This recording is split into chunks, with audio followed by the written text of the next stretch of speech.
काफ़ी important topic है। चाहे आप किसी भी एग्ज़ाम की तैयारी कर रहे हों, इस टॉपिक से आपको एक ना एक प्रश्न देखने को ज़रूर मिलेंगे। तो चलिए बिना देरी किए हुए वीडियो को शुरू करते हैं। तो चलिए वीडियो की शुरुआत करते हैं। इससे पिछली वीडियो में मैंने आपको पूरे उत्तर भारत में जो हिमालय का विस्तार है उसे बताया था। मैंने मैप की सहायता से पूरा हिमालय का विभाजन कवर किया था। अगर आपने उस वीडियो को नहीं देखा तो उसे भी ज़रूर देख लेना, काफ़ी इम्पोर्टेंट है। तो आज की इस वीडियो को शुरू करने से पहले मैं आपको पर्वत, पठार और पहाड़ में अंतर बताना चाहता हूँ ताकि आपको वीडियो समझ में आए। तो पर्वत क्या होते हैं, मैं आपको एनसीईआरटी की डेफिनेशन से समझाता हूँ कि पर्वत पृथ्वी की सतह की प्राकृतिक ऊंचाई है। पर्वत का आधार काफ़ी चौड़ा होता है और इसका शिखर काफ़ी छोटा होता है। आप देख रहे हैं जैसा कि इमेज में जो पर्वत का आधार होता है ये चौड़ा होता है पर इसका शिखर काफ़ी छोटा होता है। और हम ये भी कह सकते हैं कि इसके ऊपर चोटी जैसी संरचना होती है और पर्वत काफ़ी ऊंचे होते हैं। उसी के मुकाबले अगर हम देखें पठार, तो मैं आपको सीधी सरल भाषा में बताता हूँ कि अगर हम पर्वत की चोटी को काट दें, इसको समतल कर दें, तो उसी को पठार कहते हैं। ये पर्वत के मुकाबले छोटे होते हैं क्योंकि पर्वत ये चोटी से हमने काट दी और ऊपर ये समतल होते हैं। तो ये जैसे मेज होती है ना, ऊपर से समतल होती है, उसी प्रकार पठार होते हैं, ये ऊपर से समतल होते हैं। और पर्वत क्या है, ऊपर चोटी होती है। उसके बाद हम देखते हैं पहाड़। तो पहाड़ क्या है, पहाड़ पर्वत का ही लघु रूप है। हम ऐसा भी कह सकते हैं कि ये पर्वत बड़ा भाई है और पहाड़ छोटा भाई है। तो पर्वत से बड़े होते हैं और पहाड़ की ऊंचाई काफ़ी छोटी होती है। ये पर्वत का ही एक लघु रूप है। तो चलिए अब हम आगे समझते हैं। तो चलिए अब हम देखते हैं पर्वत श्रृंखलाओं के बारे में। तो मैंने इस वीडियो में सिर्फ एग्ज़ाम ओरिएंटेड फैक्ट ही कवर किए हैं, मतलब कि जो आपके एग्ज़ाम के लिए इम्पोर्टेंट है। इसीलिए आप वीडियो को पूरा एंड तक देखना। तो सबसे पहले हम देखते हैं अरावली पर्वत श्रृंखला।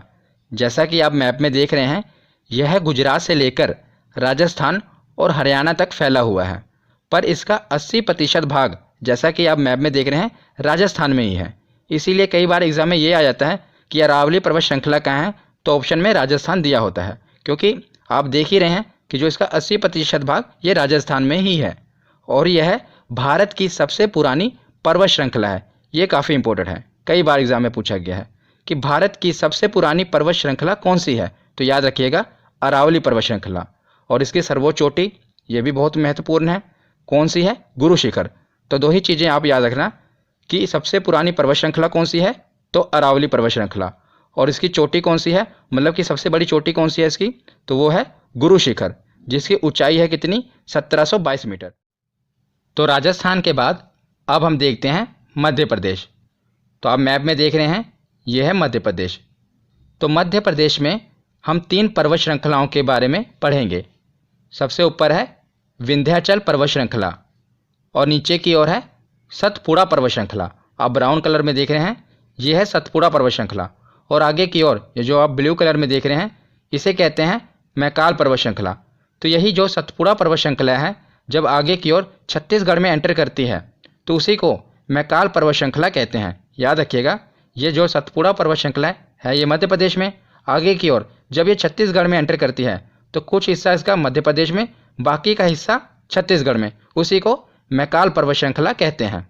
तो इससे प्रश्न क्या बनता है, इसकी सर्वोच्च चोटी पूछी जाती है एग्जाम में। तो सबसे पहले हम देखते हैं सतपुड़ा पर्वत श्रृंखला। सतपुड़ा पर्वत श्रृंखला की सर्वोच्च चोटी कौन सी है, तो याद रखिएगा धूपगढ़। धूपगढ़ सर्वोच्च चोटी है सतपुड़ा पर्वत श्रृंखला की। और इसकी ऊंचाई कितनी होती है, तो इसकी ऊंचाई है लगभग 1350 मीटर। उसके बाद हम देखते हैं मैकाल पर्वत श्रृंखला। मैकाल पर्वत श्रृंखला की सर्वोच्च चोटी है अमरकंटक। वेरी इंपॉर्टेंट, कई बार एग्जाम में पूछी गई है। अमरकंटक किसकी सर्वोच्च चोटी है, तो वो है मैकाल पर्वत श्रृंखला की सर्वोच्च चोटी और इसकी ऊंचाई है 1036 मीटर। तो यही 2 सर्वोच्च चोटी पूछी जाती है, एक तो सतपुड़ा की, यह है धूपगढ़, और दूसरी पूछी जाती है मैकाल की। ये तो कई बार पूछी गई है, तो यह है अमरकंटक। और याद रखिएगा, जो आप ये देख रहे हैं अमरकंटक, जो कि मैकाल पर्वत श्रृंखला की सर्वोच्च चोटी है, यहीं से निकलती है नर्मदा नदी और सतपुड़ा पर्वत श्रृंखला से निकलती है ताप्ती नदी। तो एग्जाम में क्या प्रश्न बनता है कि नर्मदा और ताप्ती नदी के बीच कौन सी पर्वत श्रृंखला है, तो याद रखिएगा आप देख ही रहे हैं इमेज में, ये कौन सी पर्वत श्रृंखला है? तो ये है सतपुड़ा पर्वत श्रृंखला। नर्मदा और ताप्ती नदी के बीच कौन सी पर्वत श्रृंखला है? तो वो है सतपुड़ा पर्वत श्रृंखला। तो मध्य प्रदेश के बाद अब हम देखते हैं गुजरात और महाराष्ट्र। तो गुजरात से एक ही प्रश्न बनता है कि गिर पहाड़ियाँ कहाँ पर स्थित हैं? तो याद रखिएगा, गिर पहाड़ियाँ गुजरात में स्थित हैं। ये प्रश्न क्यों बनता है? क्योंकि यहाँ पर एशियाई शेर पाए जाते हैं। एशियाई शेरों के लिए विख्यात गिर वन राष्ट्रीय उद्यान इसी क्षेत्र में स्थित है। जो गिर वन राष्ट्रीय उद्यान है वहाँ पर एशियाई शेर पाए जाते हैं और वो यही गिर पहाड़ियों में ही स्थित हैं, इसीलिए ये प्रश्न इम्पोर्टेंट है। उसके बाद हम देखते हैं अजंता पर्वत श्रेणी। तो जैसा कि आप मैप में देख रहे हैं, अजंता पर्वत श्रेणी ये कहाँ पर है? तो ये महाराष्ट्र में फैली हुई है और यहीं पर अजंता और एलोरा की जो गुफाएं हैं वो पाई जाती हैं, जो कि यूनेस्को में शामिल है, इसीलिए ये प्रश्न भी इम्पोर्टेंट है। तो मध्य भारत और पश्चिमी भारत ये हमने पढ़ लिया। अब हम आते हैं दक्षिण भारत की तरफ। तो दक्षिण भारत में दो घाट हैं, एक है पश्चिमी घाट जो कि भारत के पश्चिम में है और एक है पूर्वी घाट जो कि भारत के पूर्व में है।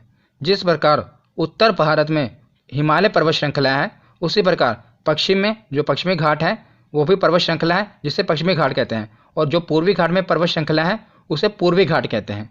और याद रखिएगा, पश्चिमी घाट को सह्याद्री पर्वत भी कहते हैं, ये एग्जाम में पूछा गया है, और पूर्वी घाट को महेंद्रगिरी पर्वत भी कहते हैं। ये इनके अन्य नाम हैं।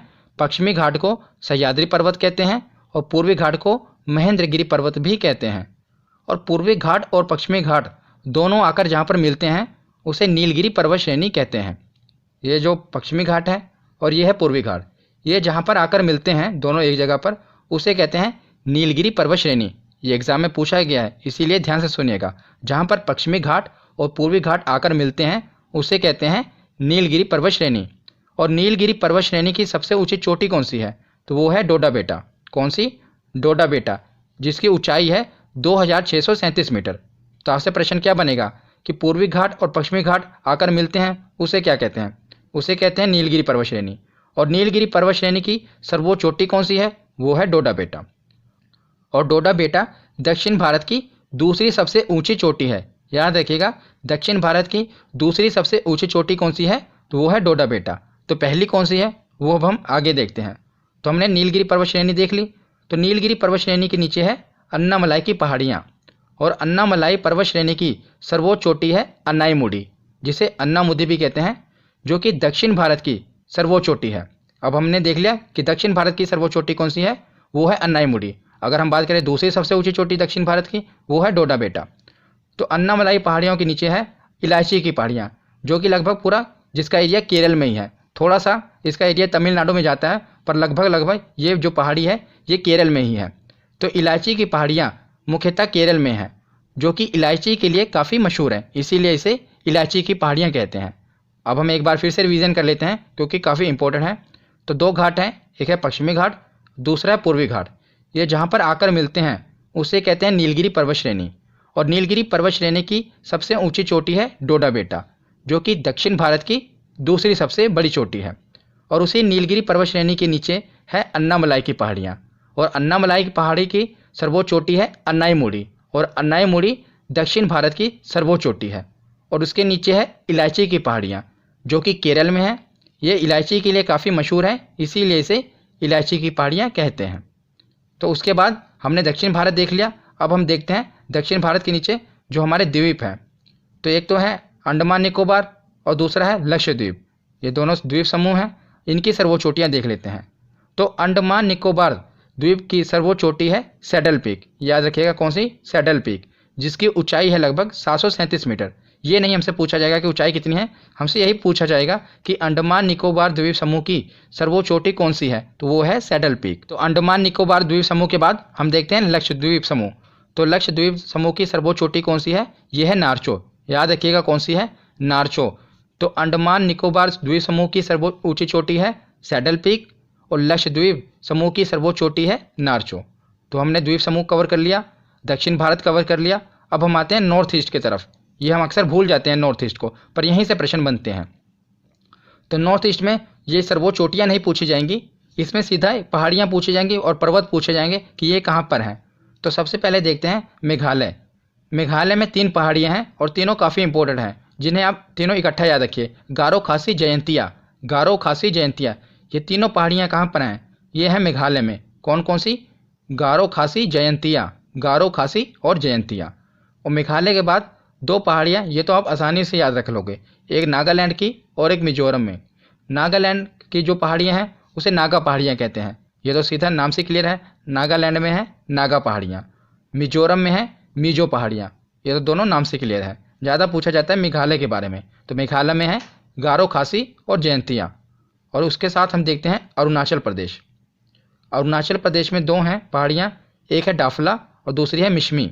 डाफला, मिशमी, ये दोनों हैं अरुणाचल प्रदेश में। मेघालय में गारो, खासी, जयंतिया और अरुणाचल प्रदेश में डाफला और मिशमी। तो यहाँ पर हमारी थ्योरी कंप्लीट होती है। अब हम देखते हैं प्रीवियस ईयर क्वेश्चन कि हम क्वेश्चन कितने कर पाते हैं। तो अब हम प्रीवियस ईयर क्वेश्चन देखते हैं कि हम कितने क्वेश्चन ठीक कर पाते हैं। तो सबसे पहला प्रश्न है कि किस हिमालय चोटी को सागरमाथा कहते हैं। तो जो इससे पिछली वीडियो थी उसमें मैंने आपको पूरा हिमालय पढ़ाया था ना, उसका ये प्रश्न है कि किस हिमालय चोटी को सागरमाथा कहते हैं। तो याद रखिएगा, माउंट एवरेस्ट को सागरमाथा कहते हैं, जो कि हिमालय की सर्वोच्च चोटी है। तो जो हिमालय की सर्वोच्च चोटी है उसे भारत में माउंट एवरेस्ट कहते हैं, नेपाल में उसी को सागरमाथा कहा जाता है और चीन में चोमोलुंगमा कहा जाता है। तो अगला प्रश्न देखते हैं कि निम्नलिखित में से सबसे प्राचीन पर्वत श्रेणी कौन सी है। तो देख ही रहे हैं आप कितनी बार ये एग्जाम में आ चुका है और बहुत ही इंपॉर्टेंट है। मैंने शुरू में ही आपको बताया था कि सबसे प्राचीन पर्वत श्रेणी कौन सी है, तो वो है अरावली पर्वत श्रेणी, जो कि कहाँ पर है, तो राजस्थान में है इसका 80% भाग। अगला प्रश्न है कि अरावली पर्वत का सर्वोच्च शिखर क्या कहलाता है। तो क्या कहलाता है अरावली पर्वत श्रृंखला का सर्वोच्च शिखर? तो वो कहलाता है गुरु शिखर, याद रखिएगा। तो 3 प्रश्न हमने देख लिए। अगला क्वेश्चन देखते हैं कि निम्नलिखित में से किस पर्वतमाला को सह्याद्री के नाम से भी जाना जाता है। तो हमने पीछे पढ़ा था, एक सह्याद्री और दूसरा महेंद्रगिरी, एक सह्याद्री और दूसरा महेंद्रगिरी। तो सह्याद्री कौन सा था? तो पहले सह्याद्री फिर महेंद्रगिरी, मतलब कि पश्चिम। तो पश्चिमी घाट को, इसी को सह्याद्री के नाम से भी जानते हैं। अगला प्रश्न है कि पूर्वी घाट और पश्चिमी घाट पर्वत श्रेणियों का सम्मिलन स्थल है। तो जहाँ पर पूर्वी घाट और पश्चिमी घाट आकर मिलते हैं उसे हम क्या कहते हैं? तो उसको कहते हैं नीलगिरी पहाड़ी, यानी कि नीलगिरी पर्वत श्रृंखला, जहाँ पर पूर्वी घाट और पश्चिमी घाट आकर मिलते हैं। अगला प्रश्न है कि निम्नलिखित में से कौन सी दक्षिण भारत की सबसे ऊंची चोटी है। इन्होंने पूछा है कि दक्षिण भारत की सबसे ऊंची चोटी कौन सी है, तो वो है अन्नायमुड़ी। ये है दक्षिण भारत की सर्वोच्च चोटी। अगर बात करते हैं दक्षिण भारत की दूसरी सबसे ऊंची चोटी, तो वो होती डोडा बेटा। उसके बाद अगला प्रश्न है कि गारो, खासी और जयंतिया ये पहाड़ियाँ किस राज्य में स्थित हैं। तो तीनों पहाड़ियाँ मैंने आपको बताया था कि गारो, खासी और जयंतिया कहाँ पर स्थित हैं। तो ये स्थित है मेघालय में, याद रखिएगा। अगला प्रश्न है कि गिर पहाड़ियाँ कहाँ पर स्थित हैं। तो गिर पहाड़ियाँ कहाँ पर हैं? तो ये गुजरात में ही है। गा से शुरू हो रहा है और गा से ये भी है राज्य भी। गिर पहाड़ियाँ कहाँ पर हैं? तो गुजरात में। ये गुजरात में है। और गिर पहाड़ियाँ क्यों फेमस हैं? क्योंकि यहाँ पर एशियाई शेर पाए जाते हैं। उसके बाद अगला प्रश्न है कि अजंता पहाड़ियाँ कहाँ पर स्थित हैं। तो अजंता पहाड़ियाँ कहाँ पर हैं? महाराष्ट्र में। अजंता और एलोरा की गुफाएं भी यहीं पर ही हैं। तो उसके बाद अगला क्वेश्चन देखते हैं कि नर्मदा और ताप्ती नदियों के मध्य स्थित है। तो मैंने, अगर आप मध्य प्रदेश का देख रहे हैं, मैंने आपको बताया था नक्शा, ऊपर से नर्मदा नदी बह रही थी, नीचे से ताप्ती नदी बह रही थी और बीच में थी कौन सी पर्वत श्रृंखला थी? तो सतपुड़ा पर्वत श्रृंखला थी ना। ऊपर थी विंध्याचल पर्वत श्रृंखला, उसके नीचे थी नर्मदा नदी, उसके नीचे था सतपुड़ा पर्वत श्रृंखला और सतपुड़ा पर्वत श्रृंखला के नीचे थी ताप्ती नदी। तो नर्मदा नदी और ताप्ती नदी के बीच कौन सी पर्वत श्रृंखला थी? तो वो थी सतपुड़ा पहाड़ियाँ। तो याद रखिएगा कि नर्मदा और ताप्ती नदियों के मध्य स्थित है सतपुड़ा पहाड़ियाँ। उसके बाद अगला प्रश्न है कि अंडमान और निकोबार द्वीप समूह में सबसे अधिक ऊंचाई वाली चोटी कौन सी है। तो अंडमान और निकोबार द्वीप समूह की सबसे ऊंचाई चोटी कौन सी है? तो वो है सैडल पीक। अगर यही पूछते हैं कि लक्षद्वीप समूह की सर्वोच्च चोटी कौन सी है, तो वो होती नारचो। तो आज का आखिरी क्वेश्चन है कि गुरु शिखर चोटी किस राज्य में स्थित है। तो गुरु शिखर ये सर्वोच्च चोटी है किसकी? पहले आप ये बताइए कि गुरु शिखर चोटी जो है ये कौन सी पर्वत श्रृंखला की सर्वोच्च चोटी है। तो ये है अरावली पर्वत श्रृंखला की सर्वोच्च चोटी। और मैंने आपको बताया था कि जो अरावली पर्वत श्रृंखला है इसका 80% भाग कहाँ पर है? तो राजस्थान में। ये एसएससी में क्वेश्चन पूछा गया था कि गुरु शिखर चोटी किस राज्य में स्थित है, तो ये है राजस्थान में। तो आज की ये वीडियो यहीं पर ख़त्म होती है। आशा करता हूँ आपको समझ में आई होगी। कैसी लगी ये वीडियो कमेंट सेक्शन में ज़रूर बताना। धन्यवाद।